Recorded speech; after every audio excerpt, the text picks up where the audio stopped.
पांडुरंगाच्या मंदिरात झाला चमत्कार. दार झाले आपोआप बंद. 1960 सालची गोष्ट. 50 अनुयायांसह मामा पंढरपूर येथे आले होते. पांडुरंगाच्या दर्शनासाठी सगळे देवळात गेले.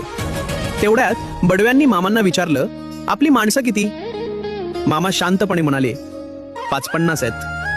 आणि पुढच्याच क्षणी मामांसह सगळी मंडळी गरुड मंडपात आत पाऊल टाकतात. खाडकन. दार आपोआप बंद होतं. सगळे स्तब्ध. बडव्यांनाही नवल वाटतं. क्षणभर पूर्ण शांतता. तेवढ्यात मामा ठाम आवाजात सांगतात, कोणीही पुढे जाऊ नका. आपापल्या जागेवरूनच पांडुरंगाला नमस्कार करा. पायाला स्पर्श करू नका. सगळे बसल्या जागेवरूनच भावपूर्ण श्रद्धेने पंढरीनाथाला वंदन करतात. आणि तेवढ्यात दार पुन्हा आपोआप उघडतं. सगळे बाहेर पडतात. नंतर इतर क्षेत्रांची यात्रा नित्याप्रमाणे पूर्ण होते. बाळूमामांवर श्रद्धा असेल तर फॉलो करा आणि कमेंटमध्ये जय बाळूमामा लिहा.